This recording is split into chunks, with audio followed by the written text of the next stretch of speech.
রাষ্ট্রের মাটি বাবা সাহেব আম্বেদকরকে উপহার দিয়েছেন, তাই বারবার প্রণাম জানাই এই মাটিকে। আজ আমার আলোচ্য বিষয় ভারত ভাগ এবং বাংলা ভাগের কিছু কথা। কেউ কেউ বলেন এই কথা মুসলমানরা নাকি ভারত ভাগের জন্য দায়ী।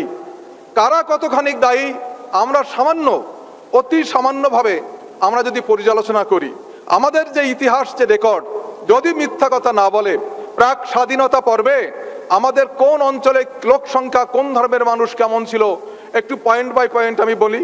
তপশিলি সহ হিন্দু জনসংখ্যার শতকরা হার বাংলায় ছিল 41.5 এবং মুসলমানদের ছিল 54, পাঞ্জাব 26.5 এবং মুসলিম ছিল 57, সিন্ধু 27.1, মুসলিম ছিল 70.7, বেলুচিস্তান শিডিউল কাস্ট এবং হিন্দু 08 অর্থাৎ অনলি 8% এবং মুসলিম 87.5%।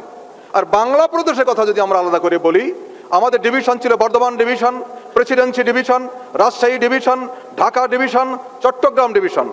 বাংলা প্রদেশ ঠিক এইভাবে প্রথমে আমি বলবো হিন্দু তথা তপশিলীদের জনসংখ্যা, পরবর্তীকালে আমি বলবো মুসলমানদের জনসংখ্যা। বর্ধমানে ছিল হিন্দুদের 78.98 এবং মুসলমানদের 13.90, প্রেসিডেন্সি বিভাগে 53.70 এবং মুসলমানদের 44, মুসলিম 56, রাজশাহী 30.51, মুসলিম 62.52, ঢাকা বিভাগ 27.70 এবং মুসলিমদের ছিল 71.59, চট্টগ্রামে 20.70 হিন্দুদের এবং মুসলমানদের 75.40।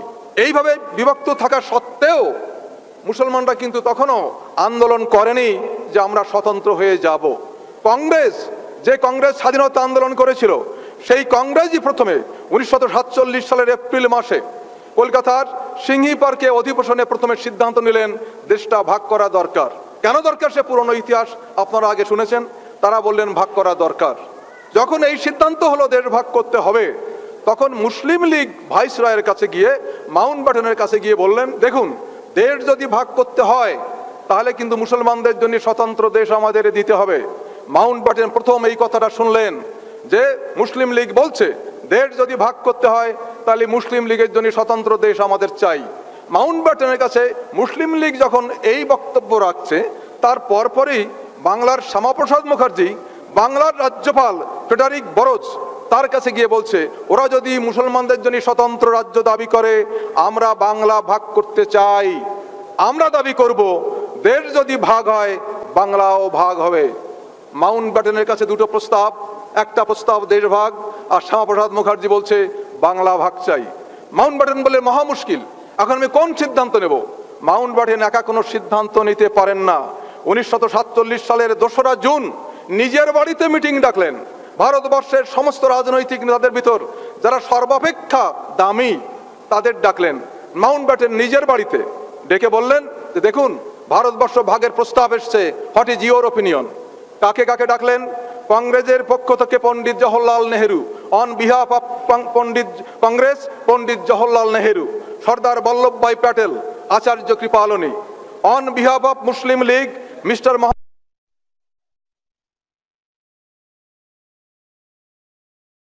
Congress Pandit Jawaharlal Nehru, Sardar Vallabhbhai Patel, Acharya Kripalani, on behalf of Muslim League mister Mohammad Ali Jinnah, mister Liaquat Ali Khan, mister Abdur Rab Nishtar. আর শিখ জনগোষ্ঠীর পক্ষ থেকে সর্দার বলদেব সিং। এই 7 জন ব্যক্তিকে ডাকলেন আমাদের মাউন্টব্যাটেন তার বাড়িতে যে দেশ ভাগ করা যায় কিনা। বাবা সাহেব আম্বেদকরকে ডাকেনি। এত বড় তপশিলি অবহেলিত মানুষ, জনগোষ্ঠীর প্রতিনিধি বাবা সাহেব আম্বেদকর, তাকে ডাকা হলো না দেশ ভাগের সময়ে। এবং মহাপ্রাণ যোগেন্দ্রনাথ মণ্ডল, তাকেও ডাকা হলো না দেশ ভাগ করা হবে কিনা। এই 7 জন ব্যক্তিকে ডেকে সিদ্ধান্ত নেওয়া হলো যে দেশ ভাগ করা যাবে কিনা। এই 7 জন আবার একটা গণতান্ত্রিক পদ্ধতির কথা মাউন্টব্যাটেনকে বললেন যে দেখুন আমরা 7 জনে তো বলতে পারি না, তবে বাংলা ভাগের ক্ষেত্রে আমরা একটা সাজেশন আপনাকে রাখতে পারি। What is your suggestion? বলে বাংলা অ্যাসেম্বলিতে যত মেম্বার আছেন, এমএলএ বা এমএলসি যারা আছেন, তার হিন্দু মাইনরিটি, হিন্দু যারা অধ্যুষিত যে সমস্ত মেম্বার এবং মুসলমান অধ্যুষিত মেম্বার, তাদের নিয়ে আলাদা আলাদা করে মিটিং করা হোক। যে সমস্ত জেলার মুসলমানরা সংখ্যায় বেশি, সেই সমস্ত জেলার এমএলএরা একসঙ্গে মিটিংয়ে বসবেন। যে কয়টা জেলার হিন্দুরা বেশি সেই কয়টি জেলার হিন্দু মুসলমান মিলে মিটিংয়ে বসবে।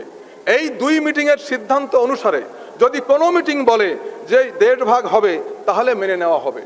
সেই মিটিংটা কিভাবে হলো তখন আপনারা দেখুন। তখন 1947 সালে বাংলা অ্যাসেম্বলিতে 225 জন মেম্বার ছিলেন। বাংলা অ্যাসেম্বলিতে ছিলেন 225 জন মেম্বার। তখন ভাগ করা হচ্ছে যে কোন কোন জেলায় হিন্দুরা বেশি, কোন কোন জেলায় মুসলমানের সংখ্যা বেশি। হিন্দু জেলাগুলো যেখানে বেশি ছিল বর্ধমান, বীরভূম, বাঁকুড়া, মেদিনীপুর, হুগলি, হাওড়া, কলকাতা, 24 পরগনা, খুলনা, জলপাইগুড়ি, দার্জিলিং, এই 11টি জেলায় হিন্দুর সংখ্যা বেশি। এবং এই 11টি জেলার অ্যাসেম্বলির মোট সংখ্যা হলো 80 অ্যাসেম্বলি মেম্বার হলেন 80 জন। এই 80 জনের ভিতর হিন্দু 54 জন, মুসলমান 21 জন, অ্যাংলো ইন্ডিয়ান 4 জন, ভারতীয় খ্রিস্টান 1, হিন্দু 54, মুসলিম 21, অ্যাংলো ইন্ডিয়ান 4, ভারতীয় খ্রিস্টান 1, টোটাল 80 মেম্বার অফ অ্যাসেম্বলিজ। বেঙ্গলে এই 11টি জেলার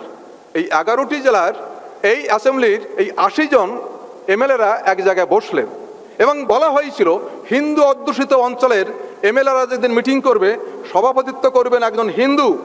সেই মিটিংয়ে সভাপতি করেছিলেন বর্ধমানের মহারাজা উদয়চাঁদ মহাতাব।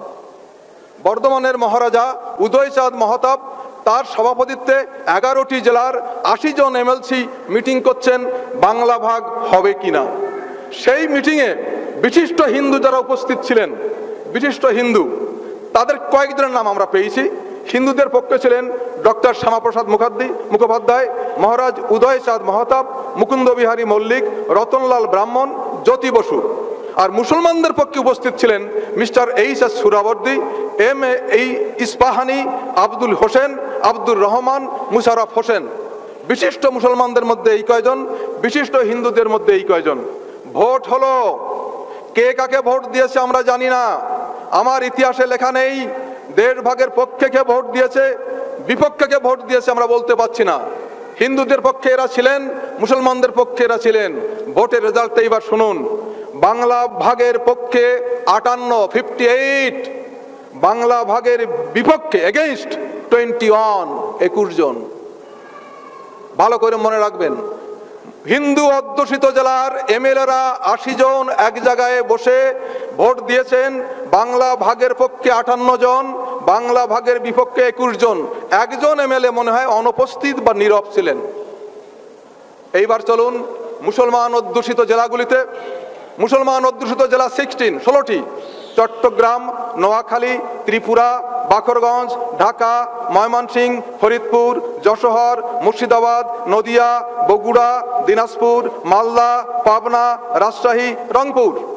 এই 16টি জেলায় মোট জনসংখ্যার অ্যাসেম্বলির মেম্বারের সংখ্যা 145 জন। এই 16টি জেলা মুসলিম অধ্যুষিত। Total member 145। সেই টোটাল মেম্বারের ভিতরে মুসলিম 103, হিন্দু 41, ইন্ডিয়ান খ্রিস্টান 1, মুসলমান 103 জন, হিন্দু 41 জন, ভারতীয় খ্রিস্টান 1 জন, টোটাল 145 জন। ওখানে গেল 80 জন আর এরা হলো 145 জন। এই 145 জন এখন ভোটাভুটি হচ্ছে। রেজাল্ট পরে বলছি। কোন বিশেষ বিশেষ হিন্দু এবং কোন বিশেষ বিশেষ মুসলমান নেতা উপস্থিত ছিলেন একবার শুনুন।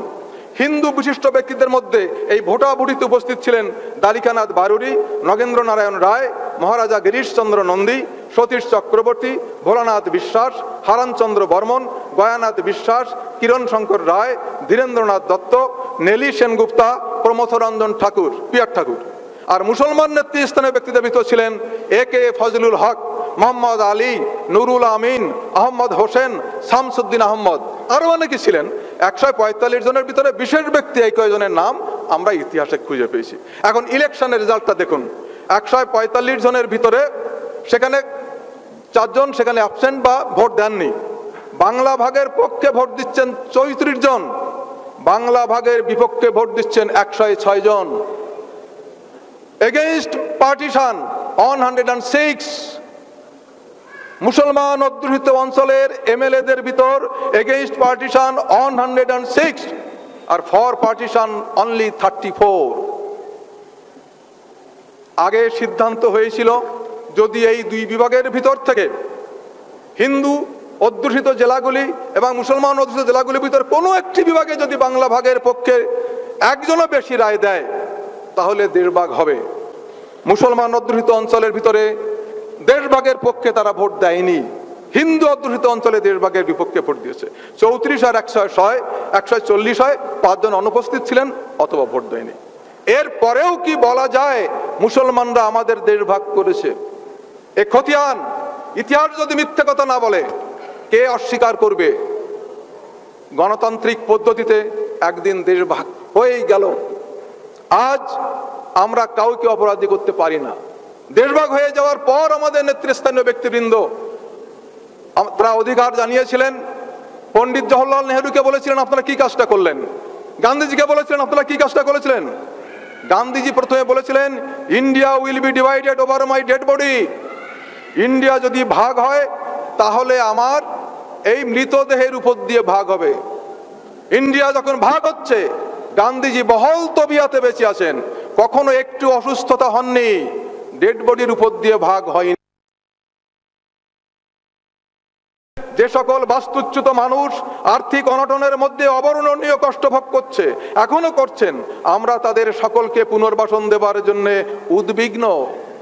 সর্দার বল্লভভাই পটেল বলেছিলেন যাদের সঙ্গে আমাদের রক্ত মাংসের সম্পর্ক, যারা একত্রে আমাদের সঙ্গে স্বাধীনতা সংগ্রামে অংশগ্রহণ করেছেন, যেহেতু তারা একটি সীমারেখার উপরে, সেই জন্য হঠাৎ তারা আমাদের কাছে বিদেশি হয়ে যেতে পারে না। দক্ষিণ আফ্রিকায় বসবাসরত ভারতীয় বংশোদ্ভূত ব্যক্তিরা আফ্রিকার নাগরিক হওয়া সত্ত্বেও আমরা এখনো তাদের সাহায্য করার চেষ্টা করি।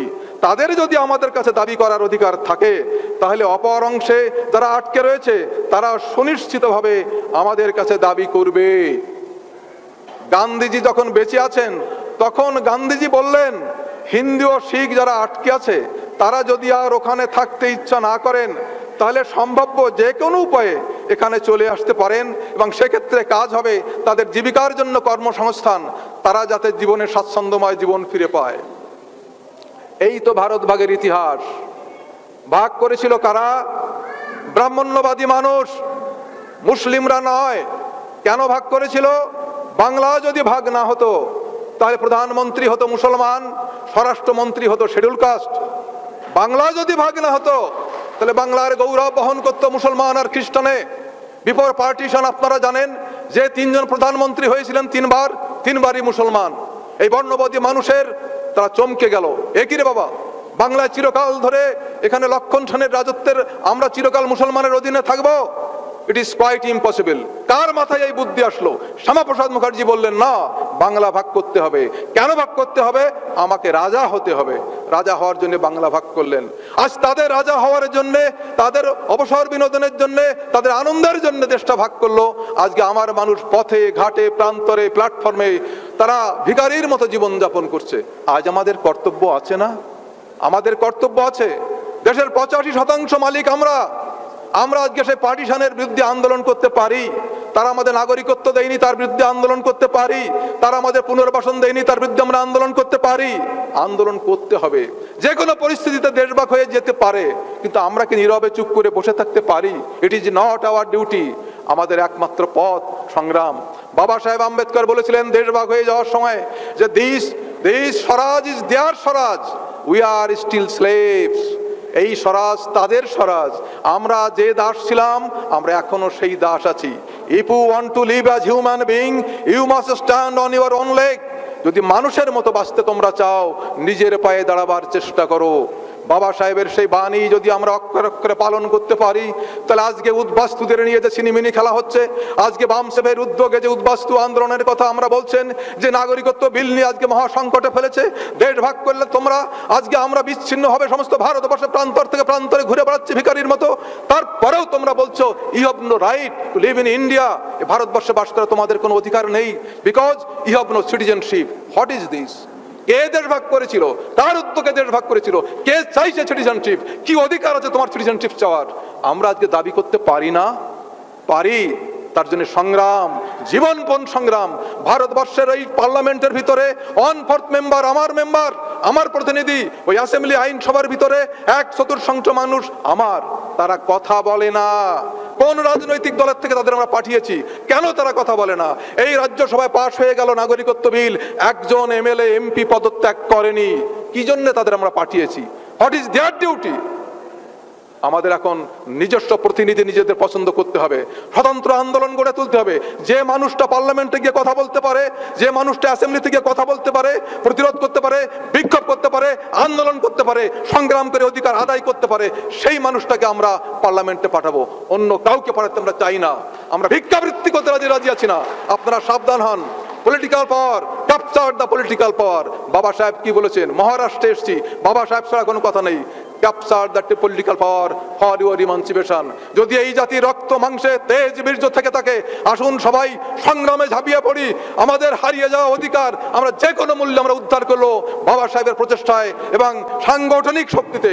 আমাদের হারিয়ে যাওয়া অধিকার, আমরা মানুষের মতো বাঁচতে চাই। কেননা ভারতবর্ষের বৃহত্তম সংখ্যক নাগরিক আমরা কেন ভৃত্য হয়ে থাকবো? 15 জন মানুষ আমাদের কেন শাসন এবং শোষণ করবে 85 জন মানুষকে? অতএব আসুন আমরা সাংগঠনিকভাবে আন্দোলন শুরু করি। সেই আন্দোলনের পরিপ্রেক্ষিতে উদ্বাস্তু সমস্যা, তপশিলি সমস্যা, মূল নিবাসী সমস্যা, সমস্ত সমস্যার সমাধান হয়ে যাবে। জয় ভীম, জয় ভারত।